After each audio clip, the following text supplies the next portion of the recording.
Okay, so what we had been starting with last time was kind of getting some ideas about the basic economics of the movie industry to kind of understand how they were impacted by certain regulations that are coming down the pike that we'll get to a little bit today and a little bit tomorrow or Monday.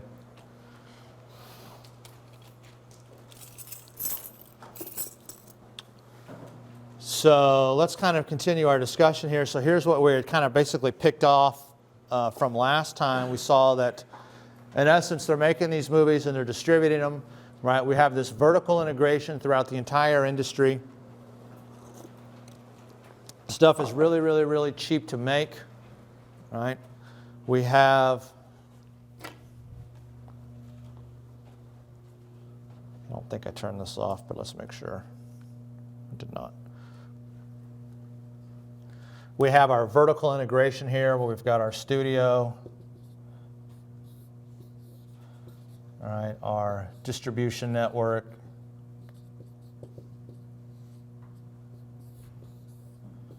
all right, our theater, all right. And we see that these studios basically own the distribution networks and also own the theaters that everything is shown in. We have this complete vertical integration. There's no competition. There's no, remember, television doesn't really exist as a modem of entertainment yet. So you kind of have radio, but not really. Basically, if you want to know what's going on, you're going to have to go to the movies, right? So they're getting all of these people basically every single week, 2/3 of essentially the ambulatory population showing up every single week to buy your product. It's great. There's no way to lose. I mean, you can't lose money. I mean, how do you not make money in this industry, right? So in essence, we see here that the studios have basically organized themselves just like you would a production line, just like you do everything else, right? Where you can see like the backstage lot here. And so for example, if you can kind of see, it's kind of hard to see on that, so I'll use the little mouse here. You can kind of see some Greek columns up here for Greek movies. Here's a bridge right here with a little farmhouse. This right here looks like kind of maybe an old west town. Over here is a studio itself. This part right here is kind of like a little main street. Here's a railroad spur that's going right by. I mean, here's the street right here. All right. So here's the street where people are driving by, and you just have all these things created there, just like you would at a production line. All right. So studios are creating up to 6 movies at a time on their lot. You're not going anywhere. All right? The whole, like Star Wars was shot in Tunisia. So they all picked up, got on a plane, went to Tunisia in 1975 and 1976 to make Star Wars. All right? You don't do that. You make Star Wars in your back lot. Throw a bunch of sand down and say, there you go, that's the planet Endor or whatever it is, all right? So very cheap to make, not a lot of competition. And you can see here that they're making movies quickly, right? So some of these movies, so you'll have some feature films that are shot in a month. You can have some B films. These were like those other ones that they had. Remember, you had the main movie that you're interested in. There was usually another movie that came before that. These things are being shot in a week, okay? So you've got movies like Titanic today, or The Matrix, or, I don't know, Marvel Comics, Superman versus Batman versus whomever, right? That'll take a year to film. These things are being done from the time we say, let's make a movie about thus and so, to the time you're done with the movie, it's a week, right? You've got the studios have tight control over every single aspect of what's going on within the movie. Right. So you've got 1947, you got 487 different actors and actresses that are within the star system. So you have people like Bing Crosby, Bob Hope, Humphrey Bogart, Clark Gable, John Wayne, etc. Right? And like I said, we're going to see a similar theme throughout all of these. Here's our top people. We're going to do exactly what we want to do with these top people. Here's our top musicians. We're going to do exactly what we want to do with these top musicians. Here's our top athletes. We're going to do exactly what we want to do with these top athletes. It's a common theme throughout the whole thing. These contracts are running for 7 years. They control every single aspect of the actor's career. So they're not precluded from, or they are precluded from working for other studios. They have to perform publicity stunts. They can be rented out to other studios and they don't get paid for that. In essence, it's just like they're paid some money. They're like, okay, here's some money for you every single month. You're going to make the movies that we tell you to make. You're going to go and be on this talk show. You're going to go and cut the ribbon at this store opening. You're going to go do this. You're going to go do that. And they say, oh, I'm not going to do that. Then they say, we're not paying you. And you're in a contract. You can't go work for anybody else. Exact same thing that you have in sports. You're going to go out there and you're going to be a running back. Well, I don't want to be a running back. I want to do this and so. We don't care. This is what you're doing.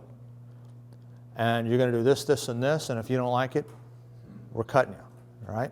Same thing with Colin Kirkpatrick, right? The guy who's like, I'm not doing any of this crap.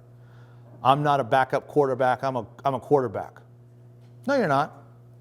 You're a backup. I don't want to be a backup. Fine. You're out. It's the exact same kind of system here. I can't remember the guy's name. Starts with a K. Everyone just calls him Cap or Cop or whatever. I don't know what the guy's name is.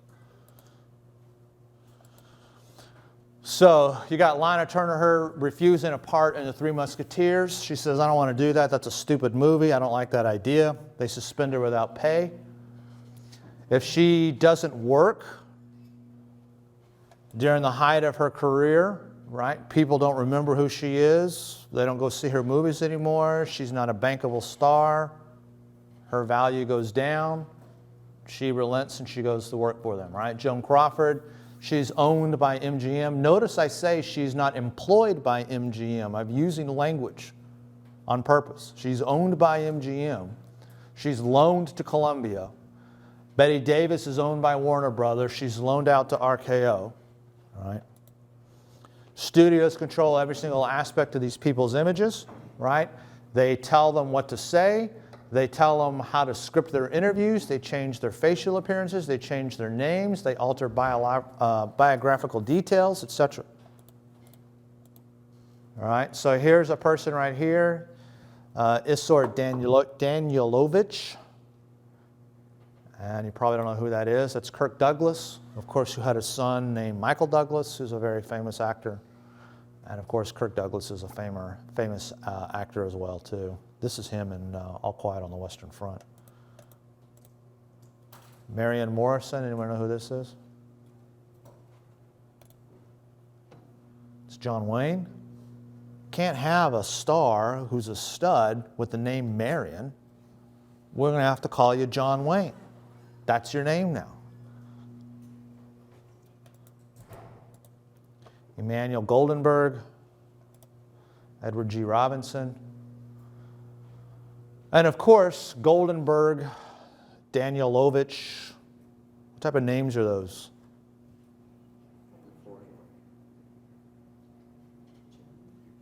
Jewish.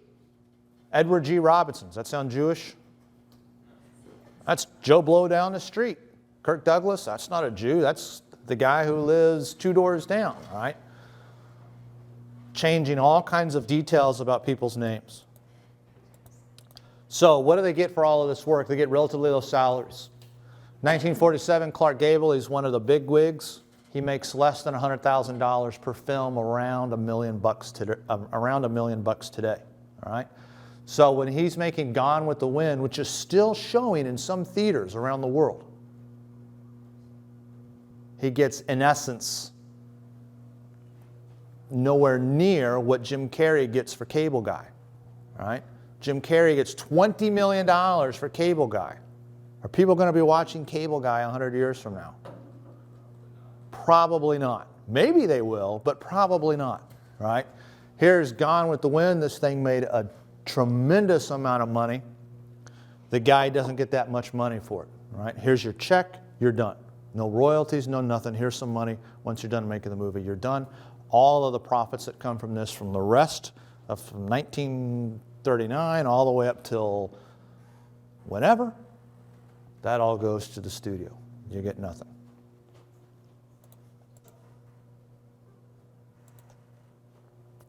So with economics like this, almost all movies made money. The average cost of making a film, including overheads, about $750,000. Average net receipts, about 1.6. You got some movies, like 1947's The Best Years of Our Lives, they're making profits in excess of, say, $5 million. All right? And so here is a little bit of this movie. It should show. I hope it shows. So remember, these are 3 guys that are in World War II, and they come back. Wars screw them up, right? It's just like you have movies about Vietnam, and you've got movies about, you know, Afghanistan and Iraq and all that stuff, the Hurt Locker and all that stuff. It's the same type of thing, right? So let's hope this plays. What is the owner? Oh, I don't care. Give me a chocolate, Sonny. Okay. Hi. How are you, soldier? Say hello. Oh, excuse me. Say, mind if I ask you a personal question? I know what it is. How do I get these hooks and how do they work? That's what everybody says when they start off. You mind if I ask you a personal question? And I'll tell you. I get sick and tired of the old pair of hands I had. You know, an awful lot of trouble washing them and manicuring my nails. So I trade them in for a pair of these latest models. They work by radar. Look.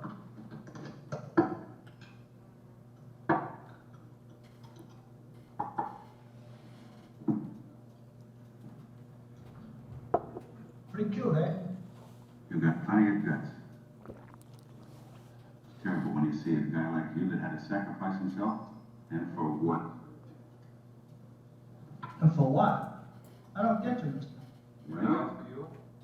Check. We let ourselves get sold down river. We were pushed in the war. Sure, but the Japs and the Nazis, so yeah. Oh, the Germans and the Japs had nothing against us. They just wanted to fight the Rhinemies and the Reds. And they would have whipped them, too. We didn't get deceived into it by a bunch of radicals in Washington. What are you talking about? We fought the wrong people, that's all. Just read the facts, my friend. Find out for yourself why you had to lose your hands. And then go out and do something. You better pay your check, brother, and go home. Well, who do you think you are? Be the cashier right over there. There's another thing. Every soda jerk in this country's got an idea he's somebody.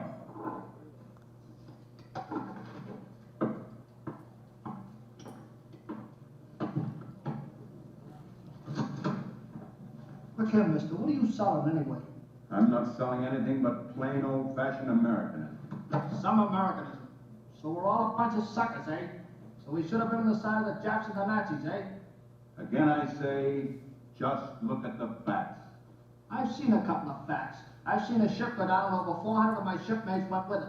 Were those guys suckers?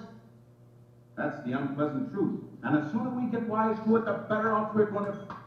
If I only had my hands. You put those down! Take your hand off him.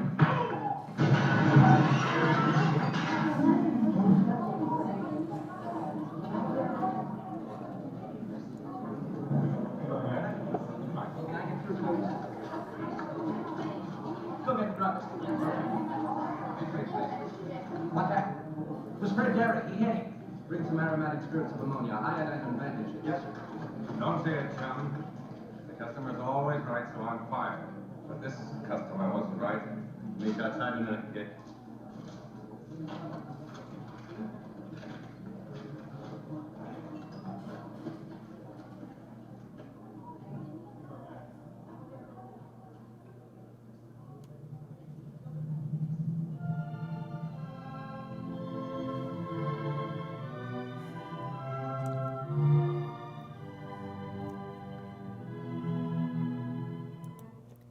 Okay, so like I said, movies like that, right, making a ton of money. Interestingly enough, one of the reasons that I show that is when you're in your history classes in your high school, You're taught everybody, the whole country was behind World War II. Everybody was like, yay, gung-ho. And that's clearly not true. Just like you have today where people are saying, no, we don't need to go to Iraq or Afghanistan, or no, we don't need to go into Libya, or no, we don't need to go into Venezuela or whatever. You got the exact same thing back then, right? These ideas, right? He's saying, read the facts. Your facts are different from my facts. Does any of that sound familiar? Right? None of this stuff that's going on today that you guys are hearing about between Trump and Republicans and Hillary Clinton and all that, none of that stuff is new. That stuff has been going on since day one, right? So you got movies like this making tons of money, right? Basically, you can't lose money. I mean, there's no way to lose. Remember, we started here in 1948, 20 years after they started the Oscar. Right? Here's what we had achieved. Here it is, 1928. We need a way to promote our industry. Let's have an award ceremony where we pat ourselves on the back. Okay? 20 years later, what did they achieve, right? They are in essence at the height. Movies are at the height. But there are some problems on the horizon. One of these problems is Hollywood's becoming the target of what's called the House Un-American Activities Committee. These efforts to uncover communist subversion, right? Remember, 1948, we're done with World War II, and now we're dealing with communist Russia, right? In essence, the Soviet Union. They've got all of Eastern Europe. You see communism rising. People are saying, hey, communism's not good. This sucks. We need to do something about this. Are there communists here? Blah, blah, blah, all right? So you have House activities that are trying to uncover communist subversion. One of the ways that they look for that, of course, is in Hollywood. So here's the first actor to testify at the House Un-American Activities Committee. It's this guy right here. And this is a picture of him at the Oscars in 1948. His name is Larry Parks. He was nominated for an Oscar for The Jolson Story, being Al Jolson. So like I said, this is the picture of him. And we were talking earlier about how it's March 20th, 1948. So here's his picture. Here is the headline at the time. Film star Larry Parks admits he was a commie, right? So have you guys ever heard of this guy, Larry Parks? I'm sure you haven't, because I hadn't. I didn't know who the guy was. And you can notice here how big of a deal this is. All right? Red Army pushed across 38th parallel. This is talking about the Korean War. Film star admits he was a commie. You got two different news stories here. Which one has the bigger font? Which is the more important story? The fact that there's some actor in Hollywood who's a communist, or that the Red Army has just come across the 38th parallel in the Korean Peninsula? That the actor is a commie. That's the more important news story, right? I mean, this is how it's getting. I mean, you can see that this stuff is getting out of hand. Second, more important, Justice Department's pressing an antitrust lawsuit against the studios. In essence, what they want to do is they want to break up the cartel. Third one, television. Television is starting on the horizon. Why should I pay to go see a movie when I can watch that thing for free? Why should I buy music when I can download it for free?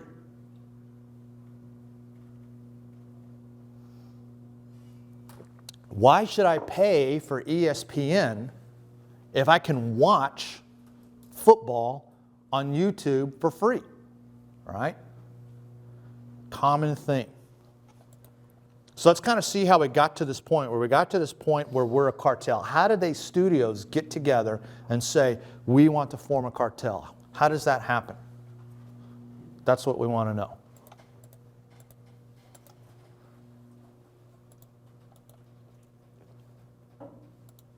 So you got the middle 1600s, you got a guy by the name of Huygens develops a magic lantern. Essentially what he does is he uses a series of painted glass slides to show pictures on a wall, and you can actually see what this looks like right here. So here is a little flame, and you've got this little box here, and you've got these glass slides, and you just move them across like that, and then you can have these people showing up and doing all kinds of things like this. And you can also move these slides to give the illusion of movement. So here's an example. I won't show you the whole thing. This is from a magic lantern studio in Chicago. Oh, I guess it didn't work.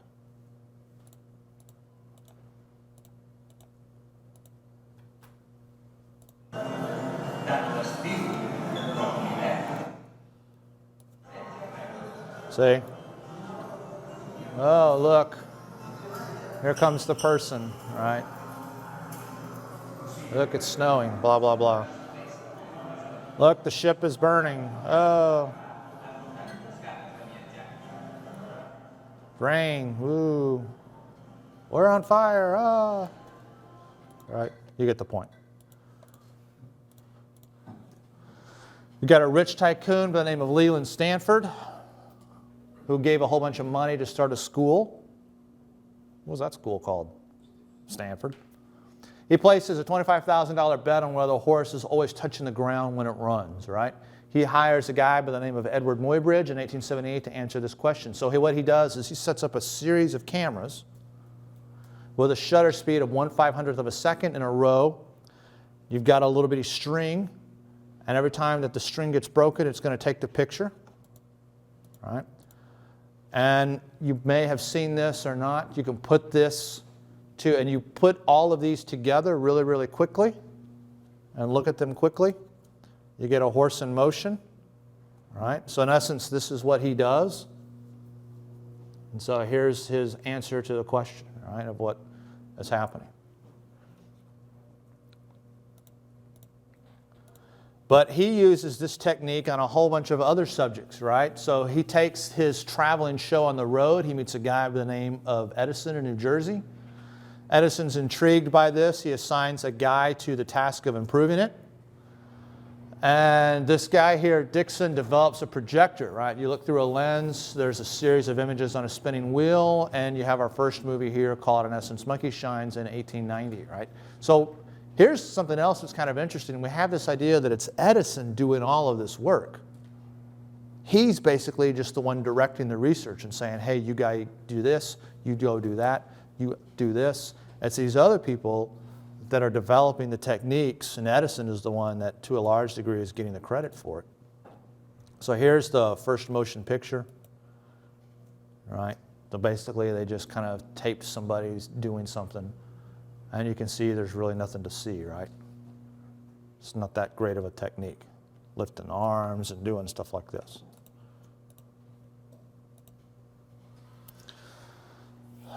Dixon creates a studio in New Jersey, right?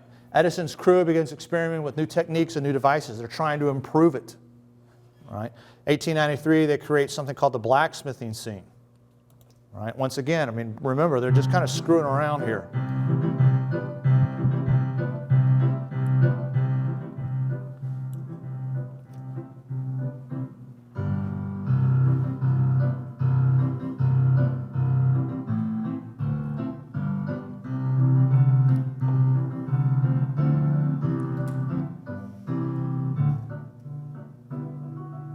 Let's all have a beer. That's hard work.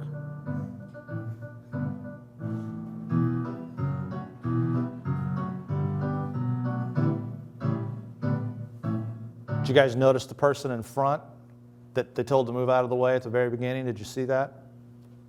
Look for it again. He's on the left-hand side.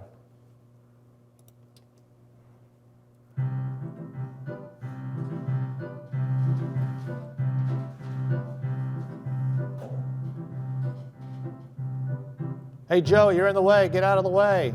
Get out of the way, Joe. We can see you. You're blocking the guy. Joe, get out of the way. Oh, okay, sorry. Right?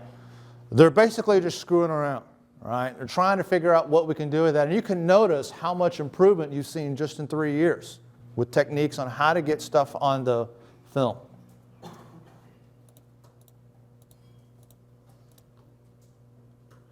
(1894), Edison's ready to take his new invention to the marketplace. He spent about $24,000 on it so far. He opens up what are called kinetoscope parlors. You can watch 20 seconds of filmed entertainment for 5 cents, and he struggles to keep up with demand. He produces over 75 different shows in 1894, all right? Doing all kinds of stupid stuff like blacksmithing scenes or whatever. And people are paying 5 cents. Remember, 5 cents is a whole lot to people back then. They're paying a nickel for this. 1895, you got two French brothers. They develop a camera projector. It's hand cranked. They make 9 short films in December of 1895 that they show in Paris.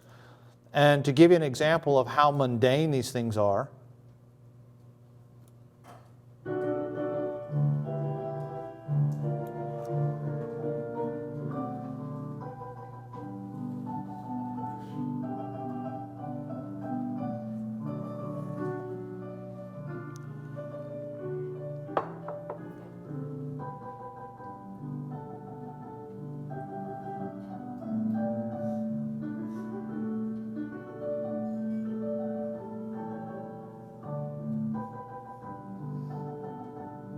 right? That's it, the train arrived. I mean, we look at stuff like this and we say, this is completely stupid. Dr. Mitchell, you're boring me. But you got to remember, to these people, this is really incredible stuff. They've never seen this before, right? It's like this thing that I saw on Facebook or the internet or whatever. It was talking about this guy stood in line for, you can't believe what this guy stood in line for all night long for. And it's back in like 1995, and he's standing in line all night to get Windows 95, right? Camping out next to the Best Buy for all night long to get Windows 95. And we look at that today and we're like, why would you do that? Windows 95, that's so stupid, right? It's the exact same sort of thing, right? Windows 95, oh, I'm going to stand in line all night for that. Oh, I'm going to stand all night for the iPod, not iPhone, iPod, right? It's the same sort of thing. It's brand new forms of technology, right? So the films, like we said, are of really mundane things, people leaving for work, eating dinner, stuff like that. But it's a hit. It makes a lot of money. They use film to develop magic shows, right? A lot of the techniques that they developed back then, they're still basically being used today. So for example, here's a magic show that this guy does where he's developing film. Right? Here's this lady.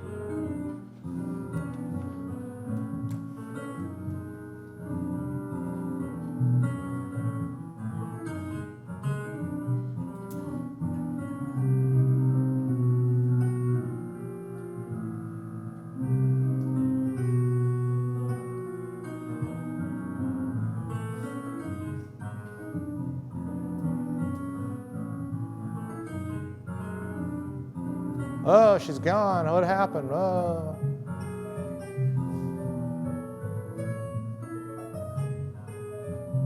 Ah, she's a skeleton. Oh, you've killed her. Blah, blah, blah. Right?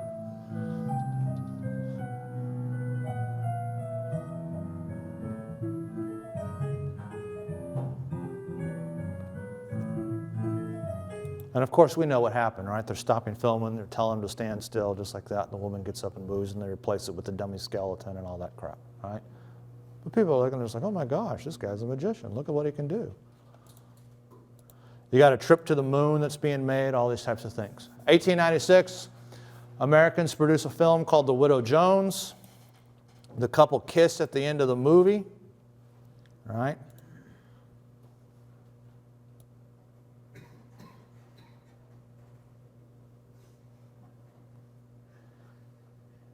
Here they are talking, they're about to kiss.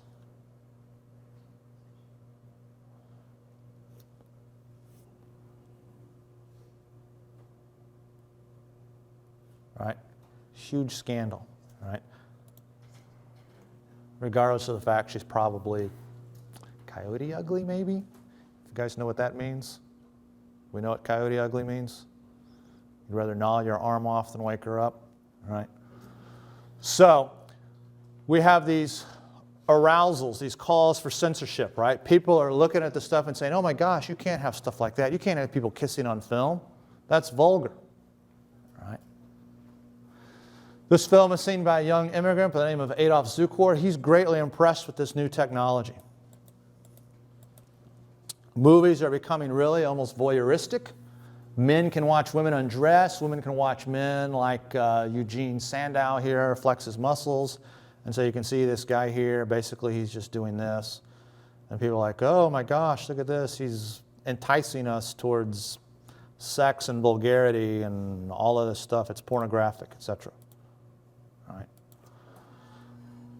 So this is a new emerging technology, right, that Edison feels like is his. Right? He's feeling competition. Right? He develops the Vitascope, which is used to show movies on a big screen. In 1896, you've got one theater. Next year, you've got hundreds of theaters. Now admission is 10 cents. He creates a machine that's capable of capturing moving pictures. He calls this the projecting kinetoscope, and you can see it right here. Here's the rolls of film, right?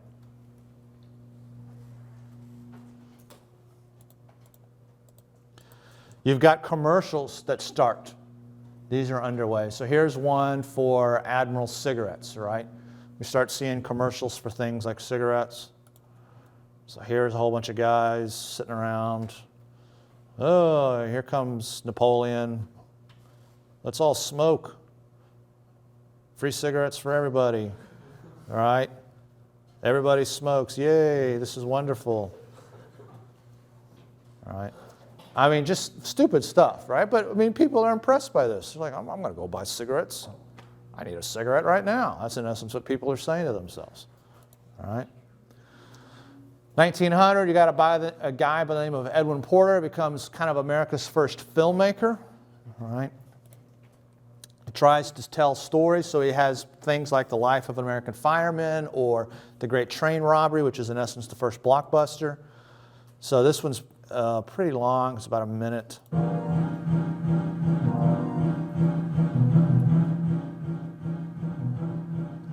So here they are robbing the bank.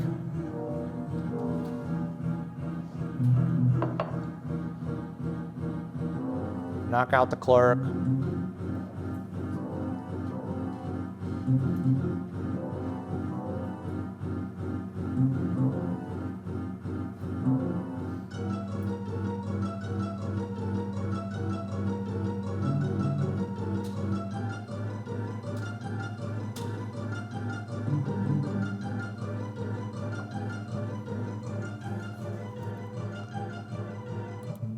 So here they are doing the train.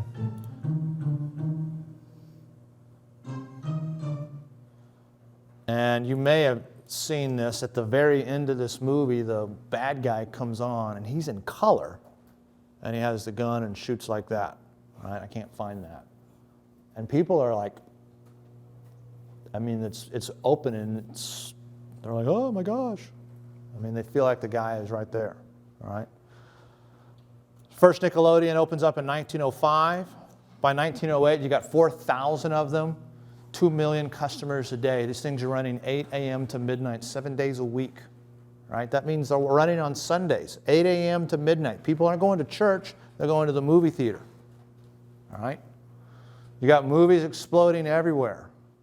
Edison is losing out on all these potential profits. You have a patent war between the Edison Film Manufacturing Company and the Biograph Company. You got some other minor firms in there as well. All right? So constantly fighting with your competition is bad.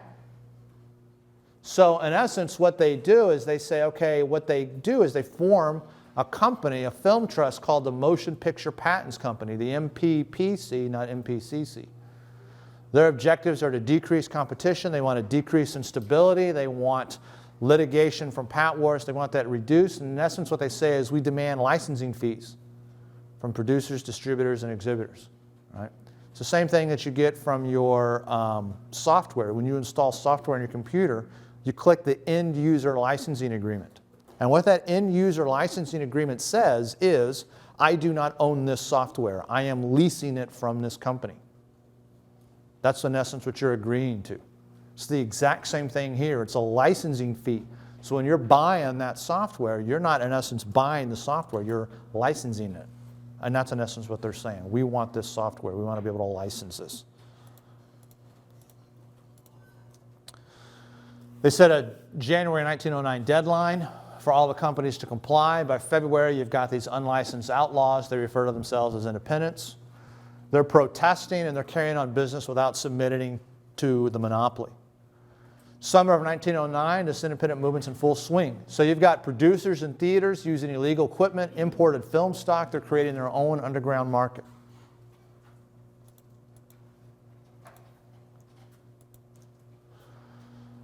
The MPPC responds to this by creating the General Film Company. It's a subsidiary, right?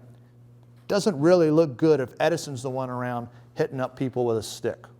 We need a subsidiary that we can do that with, right? That's going to be the General Film Company.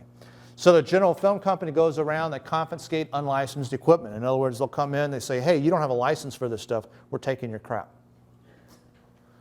All right?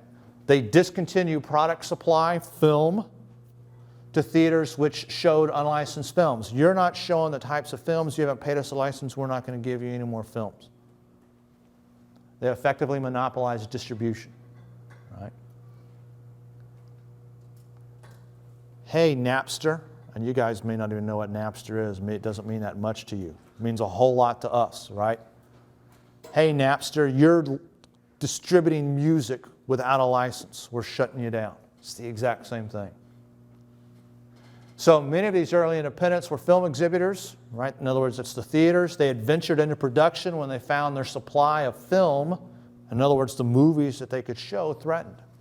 And in essence, they liked production better than the theater business anyway.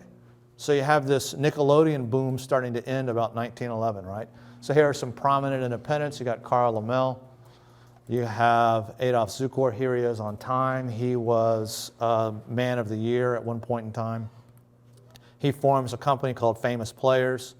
You've got Harry Aiken. He forms Majestic Films.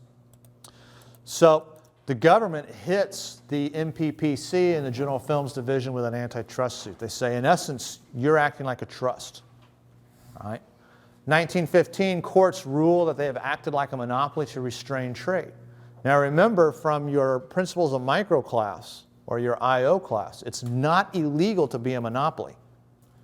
It's illegal to become a monopolist through anti-competitive practices. In essence, that's what they're saying. You have engaged in anti-competitive practices. It's not illegal to be a monopolist. Right? So they order it disintegrated. It doesn't really matter, though. It's basically useless anyway. It as a subsidiary, it as a company, it's done. All right? During this time, the trust, Edison's trust, had stuck to this business model of short films, right? Blacksmithing scenes, guy walking along a wire, along two flagpoles or whatever, stuff like that. He's producing films in the East. They have no star power, just getting people off the street to do stuff. The independents had moved, along with the foreign filmmakers, to feature-length films. They're telling stories. Great Train Robbery, right? Or The Fireman, or whatever. They're using movie stars as a marketing tool. It's going to have the same person in there again and again and again. They moved to California. California's got non-union labor, and they got good weather year-round. New Jersey, it's cold in the winter and it snows. Right? So we see a revolution here within the industry.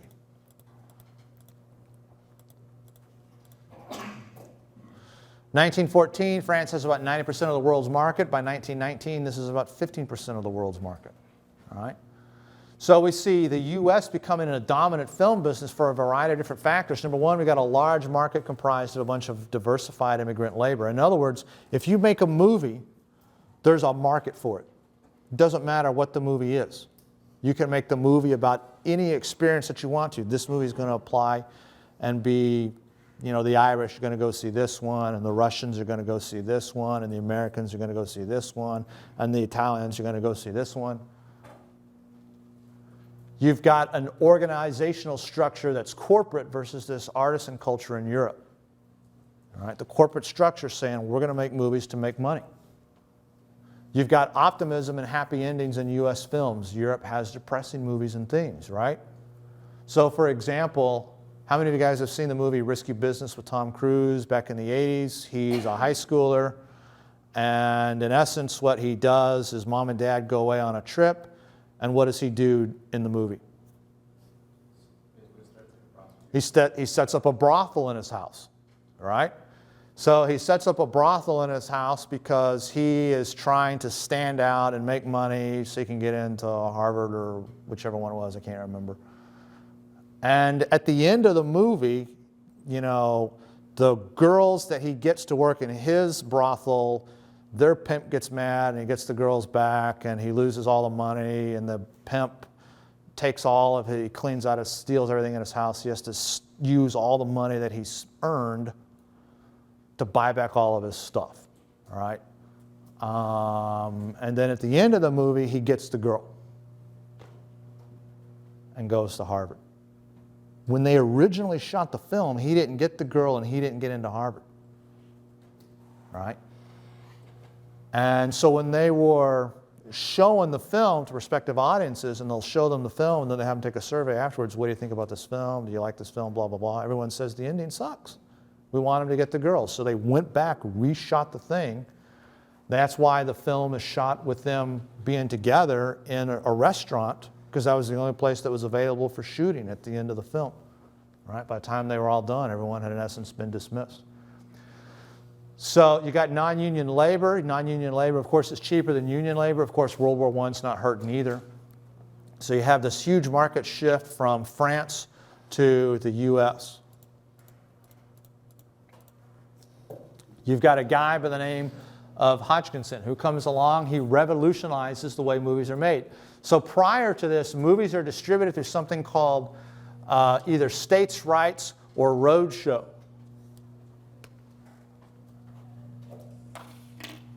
So here's the country, right? It's not a very good map of the U.S., but that's okay. There's little regions here.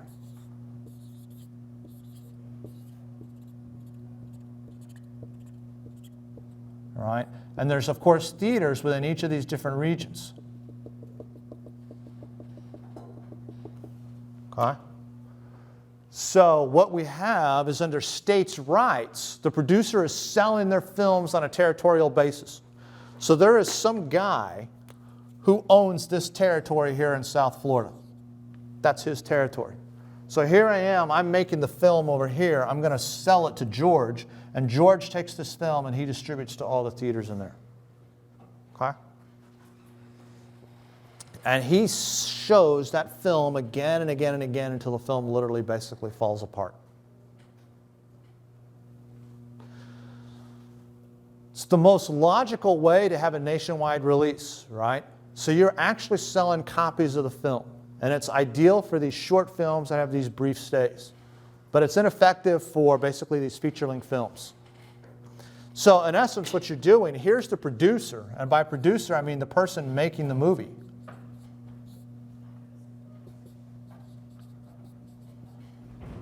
All right. It has low cost. I just sell the film. It's his job to distribute it.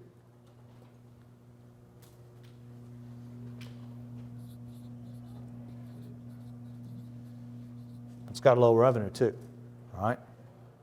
I only get money from the one time I sell it, and then if it becomes a really blockbuster movie, I don't get any money from that.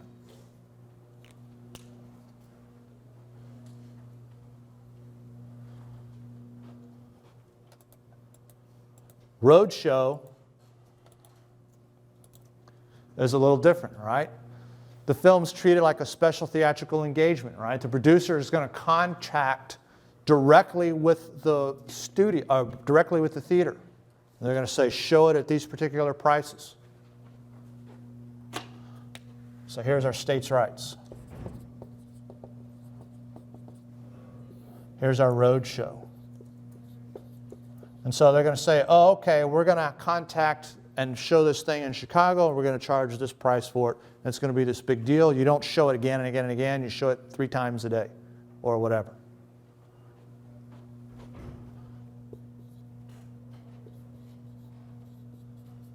So here we've got high revenue because the producer gets that revenue. He says, we're going to share the revenue that you get from the admission tickets. Every single time somebody buys a ticket, I'm getting some money for it. But you got to remember, this is not 2017. This is the early part of the 20th century. How am I going to contact this guy here in Chicago? What if he doesn't have a phone? What am I going to have to do? Mail him a letter. Here's my movie, right? Here's my bid. My bid is X. And the guy says, no, that bid's no good. Write him up a letter, send it all the way back. No, that's no good. We want these types of conditions. No, that's no good. We want these types of conditions. The letter's going to go back and forth, back and forth, back and forth. All right? And you've got to contact every single one of these different movie theaters to set that up. So it's high revenue because you're getting all this revenue, but it's also high cost.